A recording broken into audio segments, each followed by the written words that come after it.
My project number one, open educational resources. I completed this all using Keynote, which is the Apple version of PowerPoint, as well as Photo Booth and QuickTime. I hope you enjoy.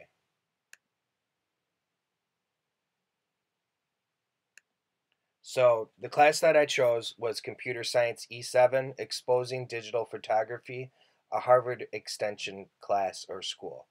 Brought to you by Dan Armendariz, the lecturer, and here's the reason why. Hey 504, this is Joe Bradley, and this is my first video comment for my project number one, which is just going to explain why I decided to take the course that I did. I chose the Computer Science E7, which is Exposing Digital Photography, and the reason that I chose this is because I've always been a huge fan of taking pictures. By no means am I a professional photographer or even an intermediate photographer. It's just something that I've always enjoyed. You know, I have photo books from when I was in high school and even in eighth grade. As far as I can remember, I've enjoyed taking pictures. And now in the digital age, it's become so much more simpler.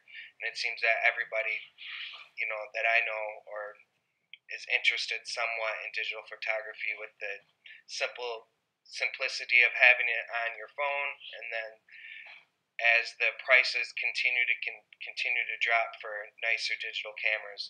But anyway, it's really exciting. I never thought that I would be able to take a class at Harvard. This is actually a Harvard extension class taught by Professor Dan Armendariz. I don't know if he's a professor. It says he's a lecturer, but that is the reasoning behind taking this course. Okay, just some tips on watching these lectures that I decided to choose. If you watch them in iTunes, you're able to fast forward and rewind and start where you left off. I mean, this first lecture alone is almost 2 hours long, so I found that watching it in iTunes is a much better option as you're able to start where you left off from. So I highly recommend that. Just a word of advice. Just a little bit about SLR cameras. The lecturer, goes really deeply in depth into SLR cameras, and I currently do not have an SLR camera. It's something that I'm looking to possibly purchase in the future, but I do want to just wrap up some of the things that he mentioned. SLR stands for single reflex camera, which basically means it's one of those cameras that has a removable lens and you can replace it with other lenses. They tend to be more expensive, but I will get into all of that later. But you don't necessarily need to have a single reflex lens camera to become a great photographer. It's just that once you move into past the novice and past the intermediate stages, this is your next step, is to be able to interchange the lenses and whatnot. But he did mention that Canon and Nikon are the leaders of these types of cameras, with Sony coming in right behind them and as a big up and comer. Now, one thing I want to mention about an SLR is that when you remove the lens, you have to be very careful, as it's not a closed system, which means that once you take that lens off, the internal organs of the camera are exposed to the outside world, and dust can easily get in there, as well as other things that can either definitely affect the images that you capture, as well as they can lead to more greater problems within the camera itself. And now there are some new options with a couple of the newer Canon cameras that have a self-cleaning system where you don't have to worry about this as much, but those are going to, begin to get very pricey. So just a little background information there about SLR cameras.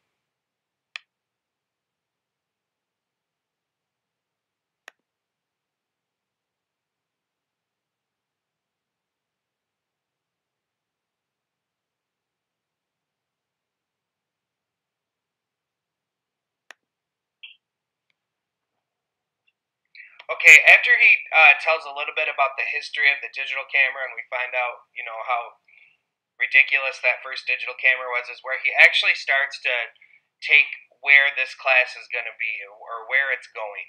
I have the syllabus here on the left. You can see it's broken up into 14 lectures. And here's where, I was a little bit disappointed in the fact that I realize now that this isn't an artistic, here's how to take a better picture class. It is a computer science class, and it's really technical, and it's really more about getting to know the internal workings of the camera.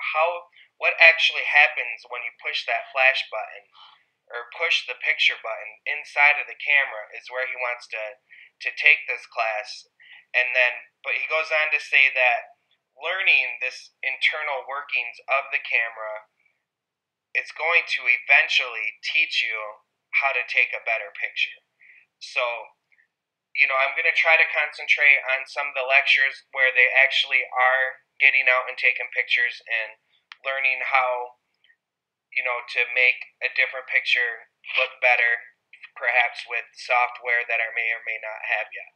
So I just wanted to let you know right here as he got halfway through this first lecture where the class is going and where I'm hoping to be involved with it. So anyway, it's kind of like a halfway point for me.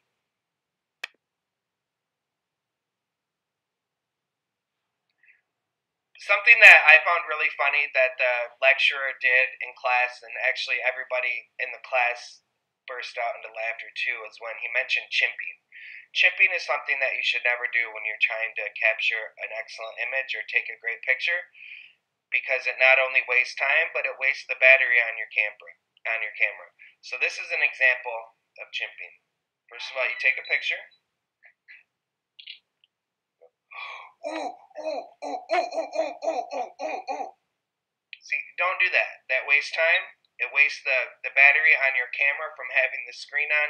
Just take as many pictures as you can and then go through them later, because also the pictures are going to look a lot different when you blow them up on your computer screen than they do on the little digital camera screen itself. So, no chimping.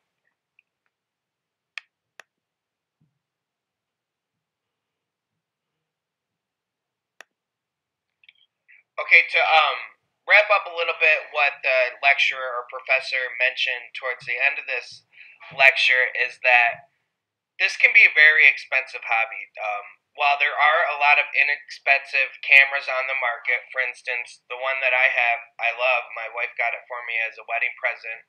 I'm sure she didn't spend that much on it, but I really love it because it's waterproof. You can take actually pictures under the water. We like to spend a lot of time on Lake Michigan during the summer. You can drop it, which is great. I've never dropped mine, but she happened to drop one before and it broke. So, and it fits in my pocket. It's not a SLR, which is what this class is kind of focusing on as of right now, but he kind of goes into explain where you should spend your money. When it comes to the SLR cameras, he actually recommends that you don't go out and buy a new camera. He recommends trying to find a used body, something that you normally wouldn't buy, meaning a higher end body of a camera you can get for cheaper if you try to find a used one, and then concentrate on spending more money on the actual lenses. He goes on to say, basically the sky is almost the limit when it comes to these different lenses, and he feels as if you should spend more money on the lenses than the actual body of the camera itself, because it's actually the lens, the front of the camera, that is going to be letting the light in, which actually takes the picture.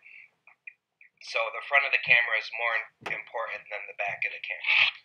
And then he mentions that the Canon 20D, 30D, and 40D bodies are very nice mid-range bodies, and that those come highly recommended from the person teaching this class. And he mentions, there's no point in spending a bunch of money on a SLR camera if it's got a bad lens. He says a good camera body with a bad lens is a big frown. He recommended, they often call it the Nifty 50, which is a 50 millimeter f1.8 lens. It's cheap, it works fast, it works well in low light. It's lightweight, and they're only about $80. And the Nifty 50 is like the go-to first lens that you're going to want to buy.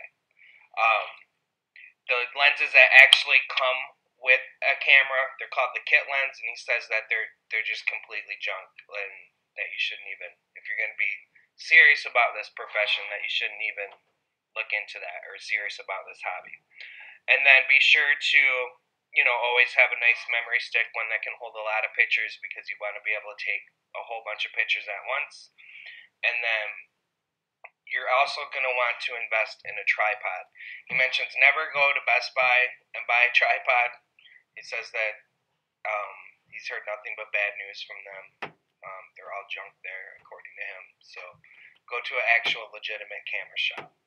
And so those are just some tips as far as what types of cameras to look for and to concentrate on the lens. He recommends, again, spending more money on the actual lens than the body itself.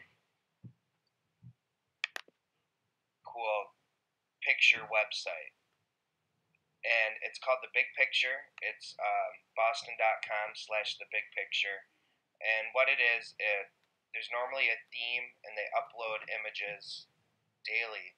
And they're obviously very high quality photos. And it's cool because you can click on the different themes. For instance, the huge snowstorm. And then there will be lots of really neat images taken highlighting what was going on. That is amazing right there.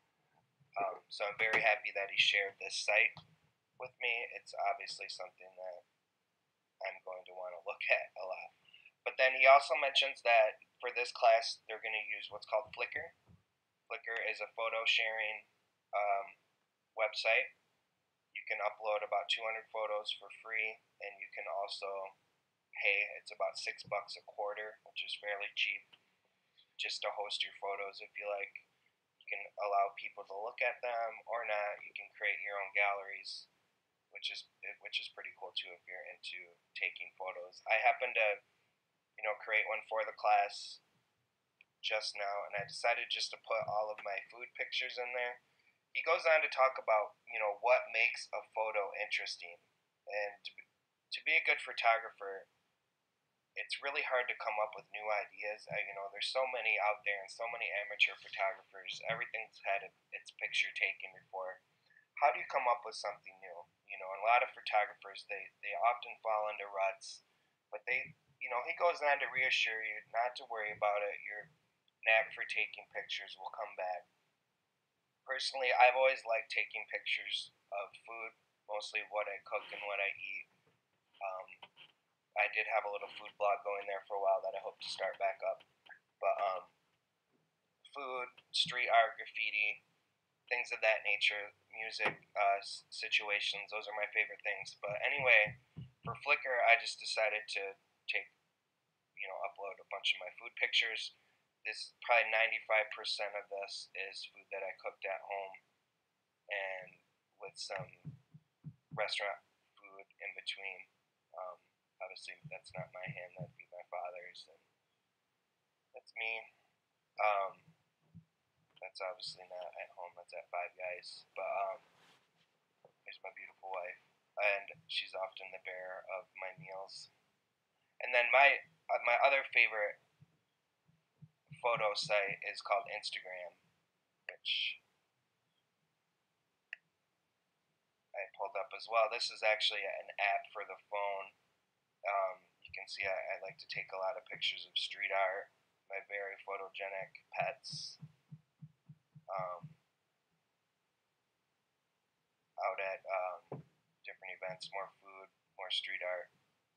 And I love it because you can do it from your phone, and you can also follow other people, which I think is really cool.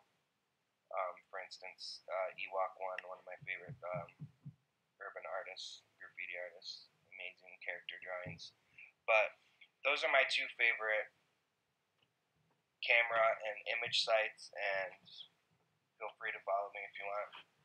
And I just wanted to mention those because the professor mentions Flickr and that very excellent The Big Picture site as well. So I hope you enjoy.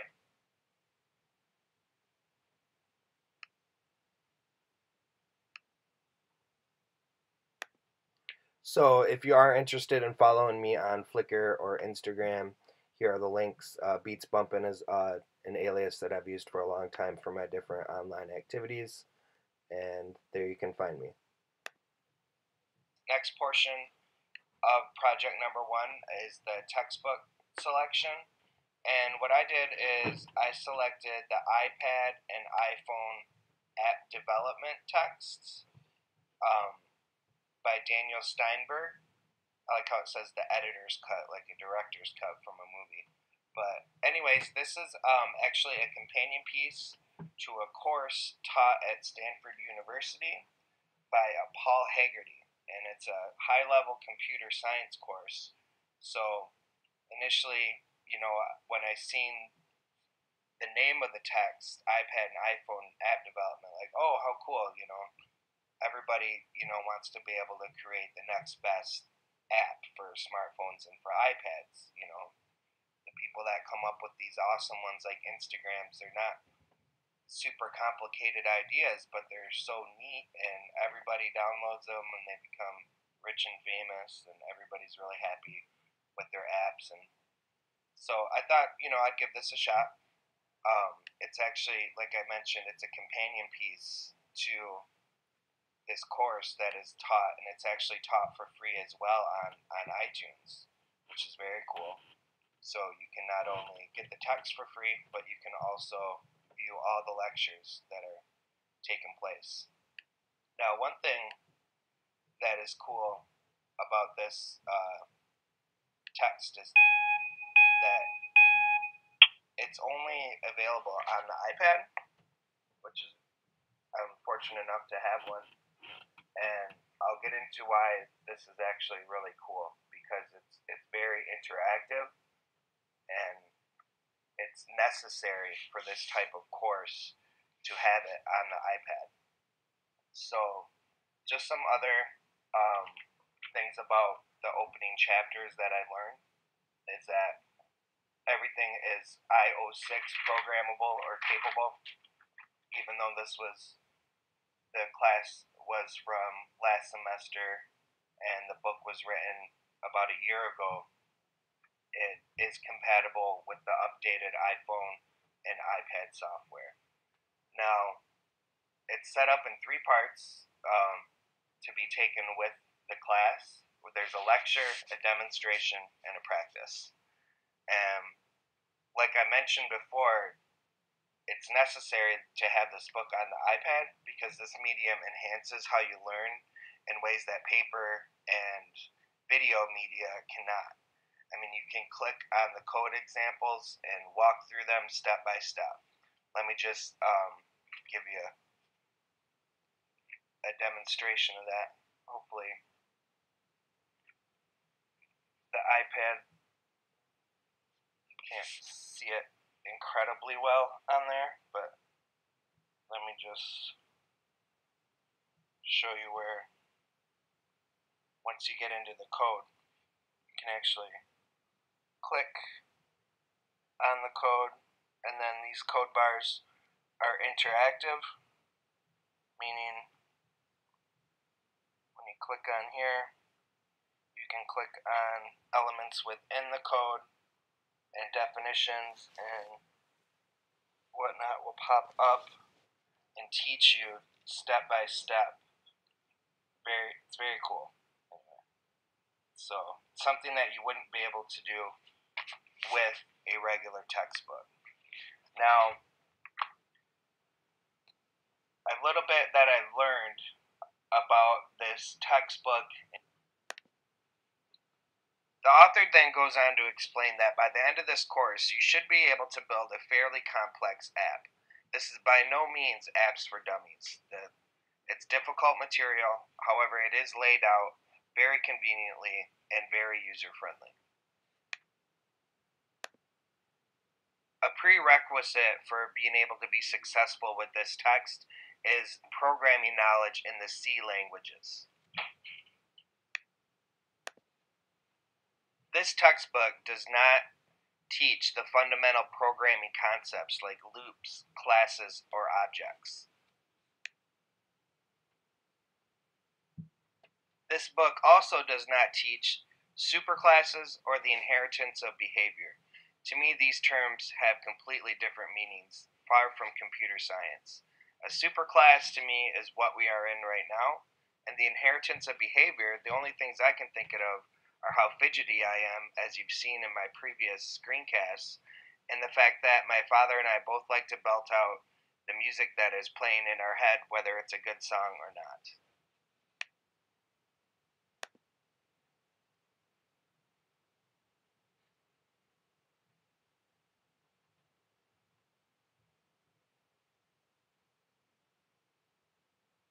I don't even have any good skills. However, if you are an experienced programmer, this is an amazing opportunity. This free textbook also comes with a free course online available. And this isn't just any typical course. This is a Stanford University computer science course that teaches iPad and iPhone application technology. This is the future. This is where we're going. It's all offered free. It's an amazing opportunity. I plan on sharing this with not only you, but possible friends and colleagues that may be experienced in programming, and perhaps with some ideas that I may have or friends may have, we can come up with something and maybe reap the benefits. So I'm really happy that I was able to review this textbook and the companion course a little bit as well. And I appreciate you sharing with me this opportunity to find this free learning technology and learning opportunities. And I look forward to continuing this project in the future. And I hope you enjoy it.